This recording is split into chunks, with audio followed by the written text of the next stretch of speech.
Sabi nga ni Chief, pag may dumulog, di ba, huwag ipasa-pasa. Sabi nila ma'am, pag dulog daw nila doon, ano mas... Yan talagang panuntunan natin yan. First and foremost yun. Yan ang dapat talaga natin gawin.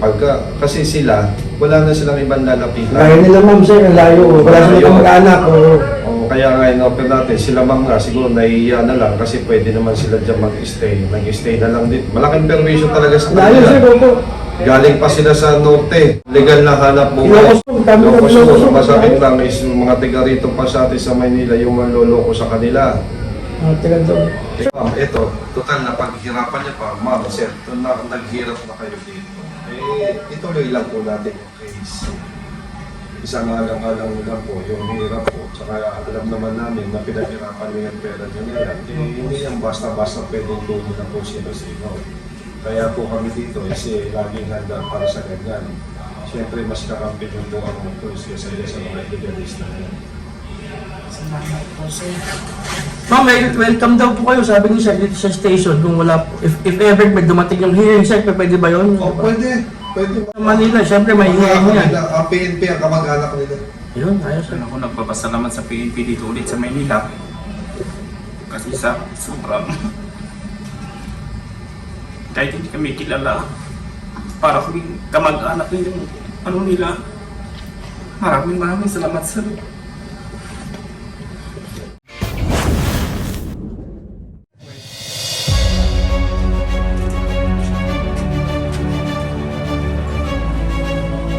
Reactive at saka yung proactive measures na ginagawa natin. Ngayon, ang modus yan is doon sila sa sasakyan nila sasakay, wala sasakyan itong mga suspect na. Ang transaction yan, doon sa lugar sasakyan yan.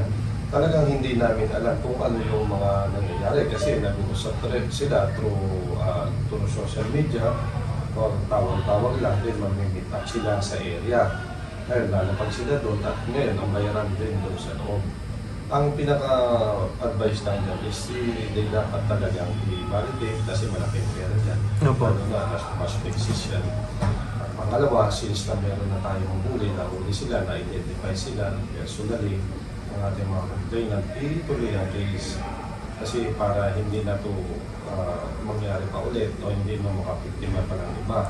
According sa mga investigation namin, kasi may mga previous mga case, kaya nga inaksyonan ko ito dahil dati na nasa headquarters ako, nagkaroon kami ng case na inawakan yan, is 5.5 million.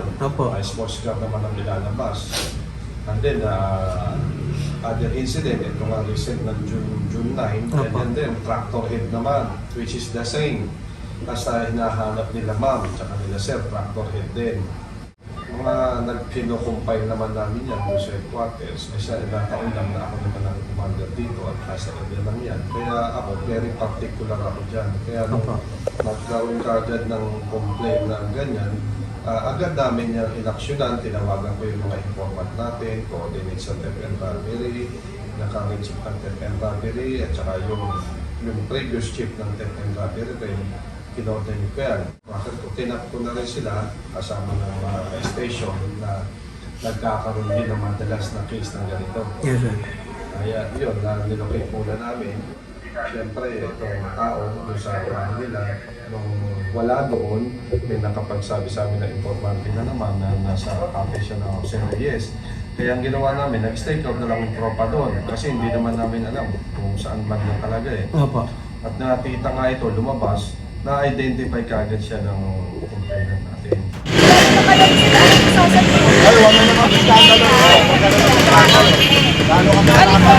Balik mo na lang yung pera namin. Balik mo na lang ate. Balik mo na lang yung pera namin. Galing mo no. Sabi mo 5 minutes lang. Sabi mo babalik ka 5 minutes lang. Mamaya mo na makatapos mo.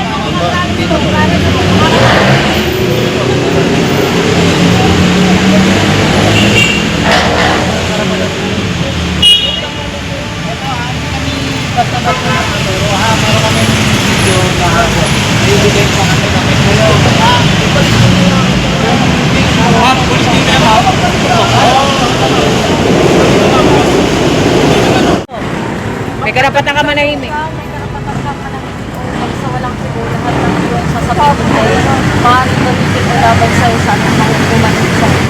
Naman yan, may probability talaga na meron na naman mangyayari. Yun ang mga inaano natin doon. Pero hindi kasi lahat ng pulis natin alam ang mga ganitong modus operandi. Opo. Kaya nga maganda rin to na mapakalat natin para ma-aware ang mga pulis natin, riding natin, o kung sino man na nandiyan na mga security guard dyan, concerned citizen, barangay dyan sa area na yan, na pag meron ng mga ganyan, mga parking boy, makita nila na nandiyan yung mga yan, ma-informa kagad nila ang pulis o masasabihin nila ang complainant nila. I-approach nila yung kausap nila kung ito ba talaga, ganyan, ito ba ang transaction yan, ano ang pakilala, di ba?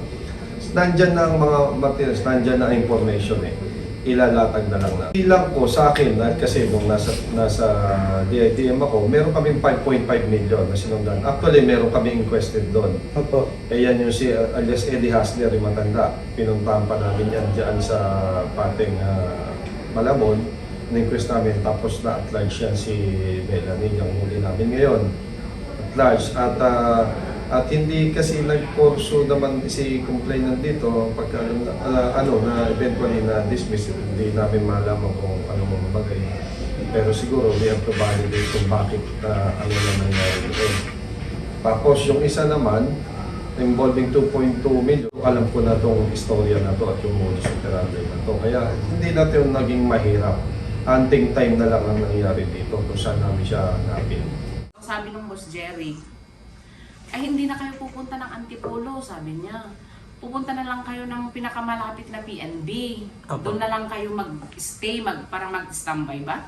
Doon na kayo mag-stay para pagbukas ng PNB, makatransact na kayo agad. Sabi niya gano'n. Di pumunta na kami ng PNB doon sa main office yung lumabas sa notif ko. Nung andun na kami sa alas 8 pa lang. Inintay namin hanggang alas 9. Opo. Nung nagbukas na nung PNB, doon na kami nag-transact namin, nag-withdraw kami ng kulang. Tapos nung 9:10, tapos na kami. May tawag ulit siya. Tinanong niya ko, tapos na ba kayo? Sabi niya. Tapos sabi naman nito, oo, tapos na kami. Kalalabas lang namin ng bangko, sabi niya. Tapos may sinabi siyang, alam mo ba doon sa Manila Cathedral, sabi niya. Manila Cathedral, may Chowking doon na malapit. Tapos sabi niya, wala naman kaming pagpaparkingan sa Chowking, sabi niya. Ganito na lang, pupunta kayo ng DFP. Sabi niya, andun na daw yung tao ko, sabi niya. Tawagan niya ulit yung Boss Jerry. Boss, wala naman yung tao mo. Petron sa may Anda, Opo, sir. Opo. doon sa may Petron. Andun na daw yung tao ko, sabi na naman ulit. Di pumunta na naman kami ulit doon. Nung andun na kami, nag-park na kami sa medyo may gilid, may lumapit na babae. Yun yung nakasuot ng kulay pink na polo. Kaslacks, nakapusod yung buhok. Na naka-face mask ng puti. Tapos nung lumapit na sa amin. Kasi tinanong ni Boss Jerry yung anong sasakyan yung Details niyo po. Opo. yung anong plate number ng sasakyan nyo, yung pangalan nyo na nakasakay, parang ganun. Kasi isusulat natin sa parang gate pass ba? Yun yung sabi niya. Tapos nung na kami, may lumapit ng babae. Tapos ito pinagbuksan na kasi nasa likod. Opo. Pinagbuksan ng pinto.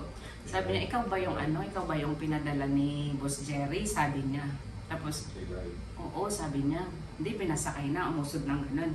Sumakay na yung babae. Tapos sabi niya, ituro mo na lang yung daan kung saan tayo, sabi niya. Tapos yung tinuro niya doon, papunta na kami doon sa may may custom. Sa harap na ng BDO, doon kami nag-park. Tapos doon na kami nag-park. Nung nandun na kami, binigay na namin sa kanya yung pera na 1.2. Opo. Nung bumaba na siya, 10:35. Saglit lang. Mga 5 minutes lang, madali lang to, magbabayad lang ako, sabi niya. Antayin niyo lang ako konti. Doon. Sa kalsada na yun. Doon sa may nag-park na kami doon. Opo. Tapos, ayun, umalis na siya. Tapos doon, pumunta na siya doon siya dumaan sa Mga ilang oras kayo ma'am naghintay doon? Nung mga 35 na bumaba siya, kasi sabi niya 5 minutes, kaya tinignan ko yung oras, Opo. 10:35. Nung 10:41, bakit wala pa naman? Opo. Tapos tinawagan na naman niya. Tapos sabi doon na kami nagtaka, sabi ni Boss Jerry, sir, wait lang, kasi may nagka-problem. Ano yun? Nung unang, binibilang pa lang, may nauna kasing nagbayad sa inyo, sabi niya. Ay, ganun po ba update? Parang update ko kayo, sabi niya. Tinawagan niya ulit. Sir, ano na? Sabi niya ganun. Tapos ang sabi naman ni yung Boss Jerry, may problema tayo, sabi niya. Kulang daw yung binigay mo na 200,000, sabi niya. Tapos sabi naman, Yung 1.2 po. Yung Oo. 1.2 po. kulang daw yung binigay mo ng 200,000, sabi niya. Paano naging kulang yan? Anim-anim yung isang bundle, sabi niya. Anim-anim yung isang bundle, hindi kulang yan, sabi niya. Tapos sabi nung Boss Jerry, na-record ko naman. Sabi niya, anong sabi sa'yo? Okay lang, parang sa'yo ako naniniwala, sabi niya. Paantay na lang konti, tatawag ako ulit, sabi niya. Mga after 5 minutes na naman ulit, tumawag kami ulit. Ayun, cannot be reached na. Naramdaman ko na ninenervyos na ako. Sabi ko, pera po. Oo, ninenervyos na ako. Sabi ko, Diyos ko, scam na yata to. Sabi ko, walang kasi sabi niya, 5 minutes lang. Pero ninenervyos na ako. Yun, lumabas na ako. Lumabas na kaming dalawa. Lumabas na kaming dalawa. Pumunta na kami doon. Baka lang sa Parang kanya. dinaanan namin yung dinaanan niya. Oo. Wala. Pero wala. Tapos tinatawagan ko yung Sandy, yung Wala na po. ahente, cannot be reached na lahat. Tapos tinitignan ko na yung marketplace na na ginamit niya, wala na rin, nakablock na ako. Yung pati yung Facebook na ginamit niya, hindi ko na ma-search. Ma'am, pwede ba makita yung Facebook na ginamit niya? Wala na? Naka-block na kayo? Nakablock na ako, Nag-deactivate na? pero nakablock ako, pero yung sa kanya, yung sa cellphone niya, sinearch ko yung ginamit niya, meron pa. Tapos tumakbo na kami pa nito. Tapos nagtanong kami kung saan ang istasyon ng police. Police. May nakita kami doon na dalawang patrol na nakapark doon sa may appliances na nakahilira doon, kasi may doon may patrol na nakapark. Nakarating kami doon sa may circle, di ba, sa may circle, may mga May na punch pulis. pool. Doon na kami nag-report. Ma'am, pwede patingin po yung Facebook po yun? Tapos dinala na kami dito. Sige, tawagan ko. Tapos nung ipinakita na yung mga picture. Opo. Oo yan, kamukha. Sige. Ayan na yan, Na-identify yan, po yan. agad ng police kasi may mga Oo. previous record po pala dito.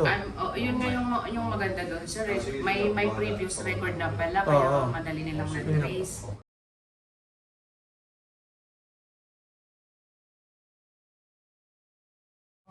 Agad ng profile. Nakapagpalit. Pinapagpalit, pinablock. Hindi pinalitan Oo, yung tapos- hindi pinalitan yung Identify po. Nung pinakita sa inyo, ano po naramdaman nyo na medyo magkakaroon ng linaw, magkakaroon ng aksyon? doon na kami nabuhay ng loob na at least man lang kahit na hindi na maibabalik yung Siyempre nakuha na eh. Opo. Ang gusto na lang namin mahuhuli na sila. Sabi ko nga, sir, baka naman pati yung mga tatlong kasama niya. Sabi ko kasi Opo, sa opo. baba. Pero sige, hindi naman nila alam yung hindi naman kasi Alam. namin nakaharap yung yung mga picture lang ang nilagay namin. Baka po may panawagan po kayo. Since galing ang hirap po nung naranasan nyo from Ilocos, Yun lumuwas nga kayo ng po, sir, Maynila, kaya- tapos na-scam pa po kayo. Kaya po nananawagan po kami sa mga dyan po sa Kayo po sir, kasi medyo masakit.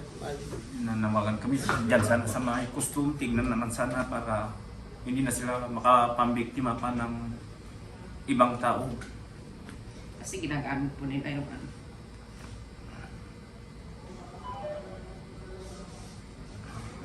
Hindi na po although hindi na rin na-recover kasi alam naman natin na parang organized yung modus nila eh. siguro po. Ano po ang naramdaman nyo ngayon? Nakakulong po yung babae na yun. Siyempre masaya na ako kasi nung nakuha na yung pera, nung wala na talagang pag-asa kasi sila dito sa Maynila sa dami ng tao. Imposible na ma-recover pa, sabi ko yung mahuhuli. Sige. Pero bilibid ako sa mga kapulisan. Dahil ang sipag nila, madali nilang nakuha yung tao. Kaya nagpapasalamat ako sa mga pulis dito sa Maynila. Bilib ako sa ano nila. Kasi nakunan ako ng pag-asa. Pero Ang layo nyo, sir. Galing po siyempre ang galing tapos Maynila pa, ang dami-daming tao, sabi ko. So, wala kayong makilala dito, wala po kayong kamag-anak, ano? Wala po. Yung pakisama ng mga pulis talaga. Hindi ko na-expect na ganito yung mga pulis na dito sa Maynila. Kahit hindi kami kilala. Kaya maraming salamat sa mga sipag nila na pagtulong sa amin. Hindi daw. Nananawagan po kami sa mga COM na sana naman. Action na naman ito kasi ginagawa na pong doon sa ano nila, sa ginagawang doon na ginagawa yung pang-scam sa area nila. Ginagamit na nila yung custom, sana umaksyon naman kayo para hindi ginagamit yung custom na Sige, sabihan mo nga. hindi namin alam kung bakit sa custom ginagawa, kung may connection yung custom o wala. Ma'am, nung nakaharap niyo po yung tumangay ng pera, ano po nang... Kakita pa lang namin doon, 100% na siya na yun. Kahit pa ba, nakakulong. Pero sir, magkano piyasa ito? Mababang piyansa kasi may mga certain amount tayo tungkol dyan. Nasa batas natin, hindi natin pwedeng mabago yan. Pero may mga steps naman tayo. In coordination nga yan sa mga maganda kasi yung seminar ginawa ng DOJ. Opo. Nagkaroon kami ng template. Pag mag-request kami, kung ito sumisiris na, kung paulit-ulit, ilagay lang din namin para i-decide nila kung ano ang pwede nila pang ikaso dyan or bigatan pa yung case na nandyan kasi series na siya. Kaya yung mga report na may 5.5 million, yung 2.2 million, i-enclose namin yan doon sa referral namin. Ano po ba ang kakaraping kaso niya na base sa magiging filing? Swindling yan eh. Sa ano natin, i-review yan kasi alam mo naman yung collaboration ng DOJ at PNP, maganda na yun. Sasabihin kami kung ano pa ang mga dapat natin gawin. Sir, yung babae na huli, may dalawang at large. Baka sanga-sanga lang sila itong tatlo na to. Actually ngayon, nag-coordinate sa akin ng DIT dito, dumating sila dito at may pinasa ko sa kanila for validation ng mga matrix. May pinasa kami matrix na nandito na yan eh. Materials na yan dito. Pasa natin, for validation. At may mga mukha naman yan, pangalan, for validation yan. Tignan natin, kung magkaroon ng result. Ang layo. Di ba, Opo, sir? ma'am. Ito, total na paghirapan niya pa, ma'am, sir, naghirap na kayo dito. Ituloy lang po natin yung case. Isang alang-alang lang po, yung hirap po. Tsaka alam naman namin na pinaghirapan niyo yung pera niyo nila. Hindi yan basta-basta pwedeng tuloy na po sino-sino. Kaya po kami dito, kasi laging handa para sa ganyan. Siyempre, mas kakampi yung po ang pulis kaysa sa mga illegalista na yan. Ma'am, welcome daw po kayo, sabi ni sir, dito sa station. Kung wala po, if ever may dumating yung hearing, sir, pwede ba yun? Pwede. Pwede maluwag dito. Pabumbungan pa natin nga yan taas. May tulong tayo galing sa PNP tsaka sa NGO. Pwede. Pag nakabumbong na yun. Wala kasi sila sa kamag-anak dito sa Manila. Siyempre, may hearing yan. Ang PNP ang kamag-anak nila. Yun, ayos sir. Ako nagpapasalamat sa PNP dito ulit sa Maynila. Kasi sa sobrang kahit hindi kami kilala, para kami kamag-anak yung ano nila. Maraming salamat sa Tagbuhin kita para sa balita ha. Para makuha namin yung side mo. Alam mo yung sinasabi nila ng mag-asawa? Ano masasabi mo doon? Ha? Wala po?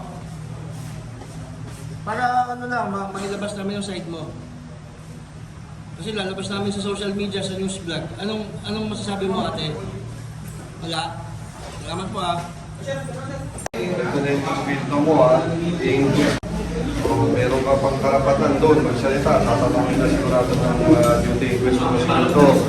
O sabihin mo kung ano involvement mo dyan. Kung wala, sabihin mo rin doon.